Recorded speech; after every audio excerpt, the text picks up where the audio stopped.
আসসালামু আলাইকুম। প্রিয় শিক্ষার্থীবৃন্দ, তোমাদের আজকে বাট্টা নিয়ে খুব গুরুত্বপূর্ণ একটি আলোচনা করব। বাট্টা নিয়ে সমস্যা হয় না এমন স্টুডেন্ট কমার্স ব্যাকগ্রাউন্ডের খুবই কম আছে। তো বাট্টাটা নিয়ে সবাই একটা সমস্যা পড়েছে যে কোন বাট্টা কিভাবে আসবে কিভাবে আসবে না।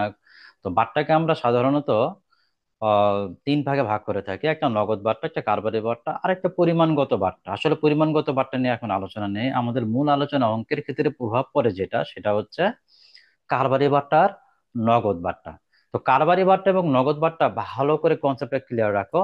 একটা বাট্টা আমাদের হিসাব থেকে একবার আউট করে দিতে হবে, হিসাব আসবেই না। আরেকটা বাট্টা আছে যেটা তোমাকে অঙ্কে অবশ্যই আনতে হবে। আর এই ক্ষেত্রে তোমাদের বাট্টা নির্ধারণ করার ক্ষেত্রে অনেকেরই খুব একটা প্রবলেম হয়ে যায়। তো আজকের ব্যাপারটা ক্লিয়ার করে নাও। বাট্টা সাধারণত আমরা, বাট্টার ইংরেজি শব্দ ডিসকাউন্ট। ডিসকাউন্ট শব্দটা কিন্তু আমরা ভালো চিনি, আমরা ডিসকাউন্ট নামটাই বেশি পরিচিত আমাদের কাছে, কিন্তু এর বাংলা হচ্ছে বাট্টা। তো আমাদের অঙ্কে কারবারি বাট্টা, যেটা ইংরেজি হচ্ছে ট্রেড ডিসকাউন্ট, আর নগদ বাট্টা ইংরেজি হচ্ছে ক্যাশ ডিসকাউন্ট। তো একটা আমাদের অঙ্কে আসবেই না। কোনটা আসবে না? কারবারি বাট্টা আসবে না। কোনটা আসবে অঙ্কে? নগদ বাট্টা আসবে। তাহলে আগে আমাদেরকে আইডেন্টিফাই করতে হবে কোনটা আমাদের হিসাবে আসবেই না আর কোনটা আমাদের হিসাবে আসবে। তো আমাদের হিসাবে আসবেই না কোনটা, হিসাবের বইতে আনবোই না, একবার হিসাব থেকে আউট করে দিতে হবে, ওর টাকা সহকে বের করে দিতে হবে। কোন বাট্টা? কারবারি বাট্টা। কারবারি বাট্টা ট্রেড ডিসকাউন্ট অঙ্কে থেকে আউট, অঙ্কে আসবেই না, ওই টাকাও দেখানো যাবে না, এন্ট্রিও দেখানো যাবে না। আসবে কোনটা? নগদ বাট্টা। নগদ বাট্টা কোনটা? ক্যাশ ডিসকাউন্ট, যেটাকে আমরা ইংরেজিতে বলি। এবার আসো আমরা একটা এক্সাম্পলের মাধ্যমে বলি।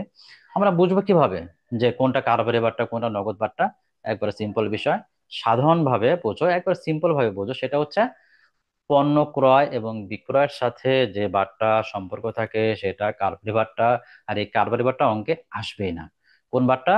পণ্য ক্রয় এবং বিক্রয়ের সাথে, পণ্য ক্রয় করতে গিয়েছো, বাট্টা হয়েছে, এই বাট্টা অঙ্ক থেকে অঙ্কে আমরা অঙ্কে আনবোই না, অঙ্কে আসবেই না এটা। ঠিক আছে, যেমন মনে করো তুমি একটা শোরুমে গিয়েছো, শোরুমে গিয়ে দেখতেছো একটা ড্রেস পছন্দ হয়েছে, লেখা আছে 2000 টাকা এবং নিচে লেখা আছে 10% ডিসকাউন্ট। এখন কি তুমি 2000 টাকা দিবা? না। তুমি হচ্ছে কি করবা, 2000 টাকা 10% করলে 200 টাকা হয়, 200 টাকা কিন্তু তুমি ডিসকাউন্ট করবা, মানে 200 টাকা তুমি কম দিবে। তাহলে দোকানদারকে তুমি কি করবা, তুমি 1800 টাকা দিয়ে সেই ড্রেসটা কিনে নিয়ে আসবা। এখন তুমি বাসায় এসে যদি লিখতে বসো, হিসাবটা আমি যদি লিখতে চাই, কিভাবে লিখবে? 2000 টাকা দাম ছিল, 10% 200 টাকা ডিসকাউন্ট পেয়েছি, 200 টাকা বাদ দিয়ে আমি 1800 টাকা দিয়েছি, এভাবে তুমি লিখবা? এভাবে তুমি লিখবা না। তুমি কিভাবে লিখবা? তুমি লিখবা যে আমি ড্রেসটা কিনেছি 1800 টাকা দিয়ে, শেষ। ওই 200 টাকা, 2000 টাকা থেকে 200 টাকা আলাদা করে দেখিয়ে বাদ দিয়ে এগুলো হিসাবেই তুমি আনবা না। আর এটাই হচ্ছে কারবারি বাট্টা। যেটা পণ্য ক্রয় বিক্রয়ের সাথে সরাসরি সম্পর্ক বাট্টা, সেটা কারবারি বাট্টা, সেটা অঙ্কে আসবেই না। সেটা আমরা আগে থেকে অঙ্ক থেকে আউট করে দিব। তাহলে আমরা যখন পণ্য ক্রয় দেখাবো তখন এই অঙ্ক, এই উদাহরণ অনুযায়ী আমরা এটাকে 1800 টাকা শো করব। এবার আসো নগদ বাট্টা। নগদ বাট্টা কোনটা? তুমি বাকিতে বিক্রি করেছো। মনে করো মিস্টার এক্স এর নিকট তুমি 10,000 টাকার পণ্য বাকিতে বিক্রি করেছো। সে বলেছে 10 দিন পর সে টাকাটা দিবে। এখন তুমি বললে যে ঠিক আছে, আপনি 10 দিন পর টাকা দিবেন। আপনি যদি 5 দিনের দিন টাকা দেন, আমি 500 টাকা কম নিব আপনাকে, আপনার কাছ থেকে 500 টাকা আমি কম নিব। তাহলে এখন সে 5 দিনে তোমাকে টাকাটা দিয়ে দিল, তুমি 500 টাকা তার কাছ থেকে কম নিয়েছো। তার মানে কি? এটা কি বাট্টা হয়নি? এটাকে ছাড় দেওয়া হয়নি? হ্যাঁ, এটাও বাট্টা, আর এটাই হচ্ছে নগদ বাট্টা। এটা তোমাকে অঙ্কে দেখাতেই হবে। তাহলে নগদ বাট্টা কোনটা? যেটা দেনাদার পাওনাদারের সাথে সম্পর্ক, টাকা আদায় করার সময়, টাকা প্রদান করার সময় যে বাট্টা হয় সেটা হচ্ছে নগদ বাট্টা। সেটা তোমাকে অঙ্কে দেখাতেই হবে, শো করতেই হবে। ঠিক আছে। তাহলে আমরা সহজভাবে বলতে পারি, পণ্য ক্রয় বিক্রয়ের সাথে বাট্টা থাকলে সেটা কারোরই বাট্টা অঙ্কে আসবে না।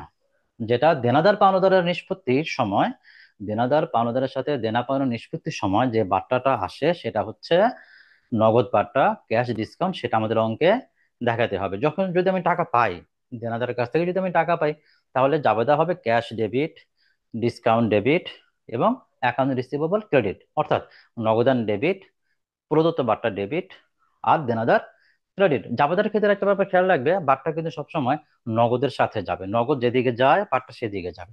নগদ যদি ডেবিটে যায় বাট্টা ডেবিটে, নগদ যদি ক্রেডিটে যায় বাট্টা ক্রেডিটে।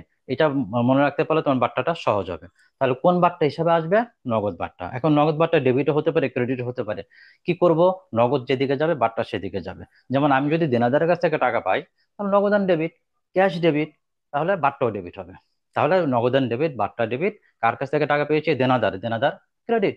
এবার আসো পাওনাদারকে পরিশোধ করেছি, তাহলে পাওনাদারকে পরিশোধ করলে কি টাকা কি চলে গেছে, বাটটাও তাহলে আমাকে নগদের সাথে শো করতে হবে। কারণ পাওনাদারকে যদি আমি টাকা পরিশোধ করি তাহলে নগদান ক্রেডিট হবে, ক্যাশ ক্রেডিট, বাটটাও ক্রেডিট হবে। তাহলে আমার যাওয়াতে কি হবে, পাওনাদার ডেবিট, নগদান ক্রেডিট, বাট্টা ক্রেডিট। ঠিক আছে, তো বাট্টাটাকে আমরা প্রাপ্ত বাট্টা বলতে পারি। তাহলে আর যদি আমরা যে ইংরেজি দিয়ে করি, accounts payable debit, cash credit এবং ডিসকাউন্ট ক্রেডিট। ওকে, তাহলে এইভাবে যদি তোমার ব্যাপারটা বুঝো এবং এই পুরো ক্লাস পুরো অঙ্ক কথাগুলো যদি তোমার মাথায় আনতে পারো, তাহলে আশা করি আজকে থেকে তোমাদের বাট্টা নিয়ে, বিশেষ করে নগদ বাট্টা এবং কারবারি বাট্টা নিয়ে কোনো সমস্যা হবে না। ধন্যবাদ, জাজাকাল্লাহ খাইর।